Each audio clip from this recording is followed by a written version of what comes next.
तपाईको अलमोस्ट 80% जस्तोमा डिप्रेसन छ के है। द रिजन भनेको बच्चा यहाँ छैन, मेडिकल अब मैले लिँदाखेरि त डाटाहरू सबै हस्पिटलदेखि लिएर सबै लिँदाखेरि पर्सनल इन्टरभ्यू गर्दाखेरि छोराछोरी यहाँ छैन, उनीहरू बाहिर छ, चिन्ता भइहाल्छ नि नानी, यही गर्नु पाएको भए बेटर होइन। हामीहरू यहाँ छौँ तर अब गएर हस्पिटल लैदिने मान्छे कोही छैन।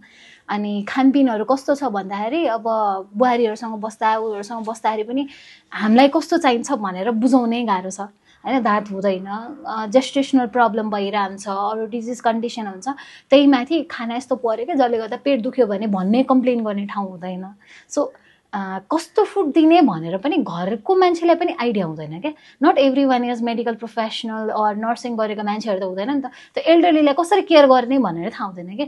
त्यो बेलामा डायट चेन्ज हुन्छ, तपाईँको न्युट्रिसन प्रायोरिटिजहरू चेन्ज हुन्छ, त्यो अनुसारको डाइट प्लान चाहिन्छ, त्यो अनुसारले पकाएर दिनुपर्छ भन्ने हामीले जुन 30-40मा खाइरहेको छ नर्मल खाना, त्यो उहाँहरूलाई सुट गर्दैन होइन। कतिजनालाई कहिले पनि नदेखेको पहिला त रोटी खानु नि त, अहिले किन खानु हुँदैन वाला क्वेसन आउँछ। तर कतिपयलाई चाहिँ 60 वर्षभन्दा पछाडि चाहिँ तपाईँको आटाहरूले इस्यु गर्ने हुन्छ।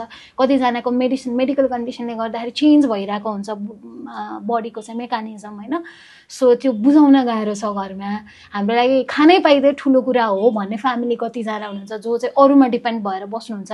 अब बुहारी पनि जब गर्ने, छोरा पनि जब गर्ने, नाति नातिना स्कुल जान्छन्, दिनभरि हामी हुन्छ नि, दिउँसो खाजामा केही बनाएर खान हामीले सक्यौँ भने खायौँ, नभए त्यो पनि हुँदैन नानी, बिहान बेलुकी बुहारीले चाहिँ बनाएर दिनुहुन्छ त्यही खाने भने हुन्छ।